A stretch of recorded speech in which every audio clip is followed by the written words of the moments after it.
הבאנו שלום, הבאנו שלום, הבאנו שלום.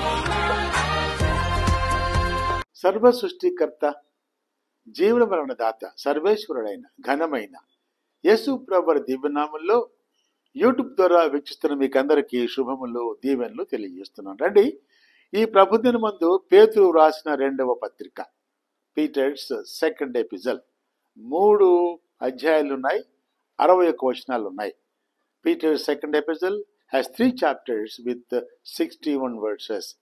అయితే ఇక్కడ ఈ 3 అధ్యాయాల సారాంశం ఏంటంటే, మొదటి అధ్యాయంలో మరిచిపోవు కార్యములు, 2వ అధ్యాయంలో దుర్బోధలు సంభవించుట, 3వ అధ్యాయంలో అంతిమ కాలం సంభవిస్తుంది. మరిచిపోవు కార్యాలు, దుర్బోధలు వస్తాయి, అంతిమ కాలం. ఈ 3 అధ్యాయాల సారాంశమే ఈ 2వ పత్రిక. సరే, మంచిది.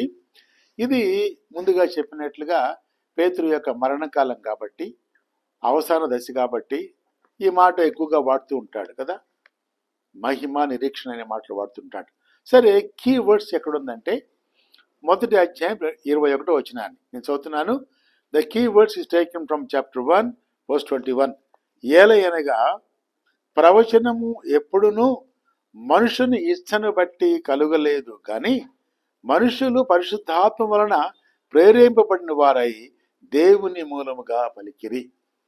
మహోన్నతమైన మాట అండి ఇది. ఈ మాట అర్థం చేసుకుంటే వాదోపవాదాలు, బైబిల్ గ్రంథం గురించి ఎటువంటి కూడా విమర్శలు ఉండవు. ఎందుకంటే పుస్తకము ఎవరు రాసినా కూడా ఒకే ఒక ఆథర్, హోలీ స్పిరిట్, పరిశుద్ధాత్మ దేవుడు. అందుకే అంటాడు కదా, ఏమన్నాడు? పరిశుద్ధాత్మ వలన ప్రేరేపింపబడిన వారై దేవుని మూలంగా పలికిరి. కాబట్టి ఇది పేతురు రాశాడా లేక పౌలు రాశాడు కాదు, కానీ చాలా మంది సమయాన్ని వృధాపరుస్తూ ఉంటాయి. హెబ్రీ పత్రిక గురించి చూసుకుంటే చాలా మంది చాలా రకాలుగా author is the holy spirit of God. అంచేత ఈ మాట ఒక కీ వర్డ్స్గా మనం తీసుకోవాలి. ప్రతి లేఖనంలో ప్రతి మాట కూడా దేవుని మాట, దేవుని మాట, దేవుని మూలముగా పలికిన మాట. కాబట్టి ఈ 2వ పత్రికలో ఈ మాట జ్ఞాపకం. ఈ 3 అధ్యాయాల సారాంశం ఏంటంటే, మొదటి అధ్యాయం సారాంశం ఏంటంటే ఆధ్యాత్మిక జీవనం, ఎలా జీవించాలి. ఒక మాట వాడుతుంటాడు, మొదటి అధ్యాయము 10వ వచనంలో అంటాడు, అందువలన సహోదరులారా మీ పిలుపును ఏర్పాటును నిశ్చయము చేసుకొనుటకు మరి జాగ్రత్త పడుడి. ఈ మాట ఒక సవాలుగా నీకు నాకు ఉండాలి. క్రైస్తవులుగా జీవిస్తున్న నీవు, విశ్వాసిగా సేవకుడుగా ఉన్న నీవు, నీ పిలుపును ఏర్పాటును దేవుడు నిన్ను సేవకు పిలిస్తే దేవుని స్థాయిలో మనం సేవ చేస్తున్నామా? నీ స్థాయికి దేవుని పిలుపును కుదిస్తున్నావా? అంచేత అంటాడు అన్నమాట, మీ పిలుపును ఏర్పాటును నిశ్చయము చేసుకున్నటకు జాగ్రత్త.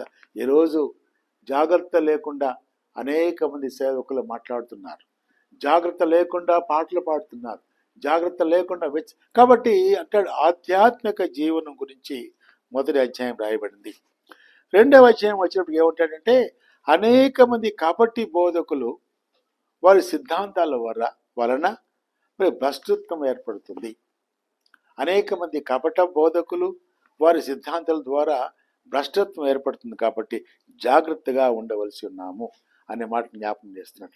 3వ అధ్యాయం అంటాడంటే యెహోవా దినము రాబోతుంది, ప్రభు వారు మరి ఆయన త్వరగా రాబోతున్నాడు అనే మాటను కూడా జ్ఞాపకం చేసుకుంటాడు. కాబట్టి 3 అధ్యాయాల మరి సారాంశం ఏంటంటే, అంటున్నాడు ఏంటంటే, సంఘములో జరుగు అవినీతి కార్యాల పట్ల, అబద్ధ బోధకుల పట్ల హెచ్చరిక, జాగ్రత్తగా ఉండాలని కోరుకుంటున్నాడు. కాబట్టి దీంట్లో 4 అంశాలు ఉన్నాయి. మొదటిది ఏంటంటే ఆత్మీయ పరిపక్వత, స్పిరిచువల్ మెచ్యూరిటీ. ఈరోజు మనము ఆత్మీయ పరిపక్వత పొందిన వారుగా ఉండాలి. 2వది దుర్బోధకులపై జాగ్రత్త. రక్షణ సువార్త యేసు ప్రభు రక్తము చేతనే, యేసు ప్రభు వలననే, నేనే మార్గము సత్యము జీవము యేసు ప్రభు ద్వారానే, కానీ మన నీతి కార్యాల వల్ల మన మంచి కార్యాల వల్ల, మన పుణ్య కార్యాల వల్ల రక్షణ పొందలేము. కాబట్టి అనేకమైన దుర్బోధకులు ప్రపంచంలో విస్తారంగా వచ్చేస్తున్నారు.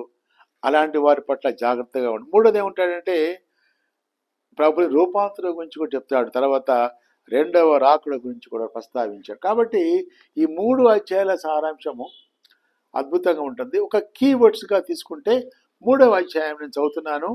మరి 3వ అధ్యాయం ప్రభు అంటే 3వ అధ్యాయం 13-14లో ప్రభు వారు రెండవ రాకుడ గురించి వ్రాస్తూ తర్వాత జరిగే సంగతులు రాస్తున్నాడు. చదువుతున్నాను. I'm reading chapter 3 verse 13 and 14. అయినను మనం ఆయన వాగ్దానమును బట్టి క్రొత్త ఆకాశము కొరకును క్రొత్త భూమి కొరకును కనిపెట్టుచున్నాము, వాటి యందు నీతి నివసించును. క్రొత్త ఆకాశము, క్రొత్త భూమి. ప్రభువారు మధ్యాకాశంలో వచ్చినప్పుడు ఎత్తబడే సంఘంలో నీవు ఉంటే ప్రభుతో పరలోకం వెళ్తాము, మరణము, చీకటి, దుఃఖము, వేదన లేని ఆ రాజ్యంలో యుగాయుగం ఉంటాము అంటూ 14లో ఏముంటాడంటే, ప్రియులారా వీటి కొరకు మీరు కనిపెట్టువారు గనుక. నువ్వు దేని కొరకు కనిపెడుతున్నావు? ఒక ప్రశ్న వేస్తున్నాను అంటారు. 2 మాటలు చెప్తున్నారు ఒక విశ్వాసి. నువ్వు సిద్ధంగా ఉండు, ఇతరులను సిద్ధపరచు. You should be ready, make others ready అంటాడు కదా.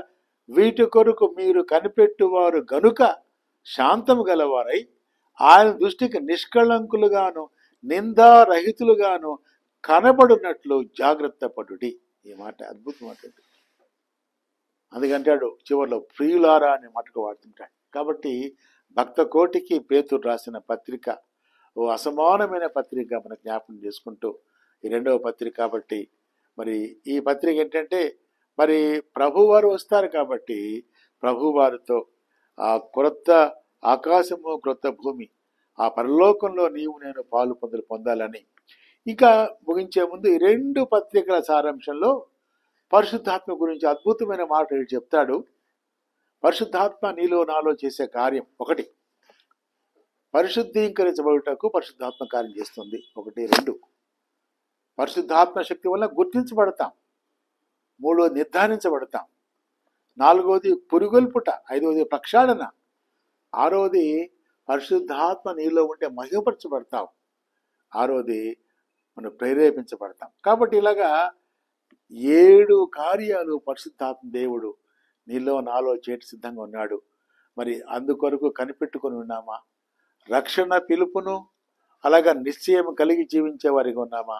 తర్వాత మన పిలుపు ఎలాంటిదో జాగ్రత్తగా ఉంటున్నామా? మన మాటలు, మన జీవిత శైలి పరిశుద్ధంగా ప్రభువారు ఆదేశించే రీతిగా ఉంటున్నామా?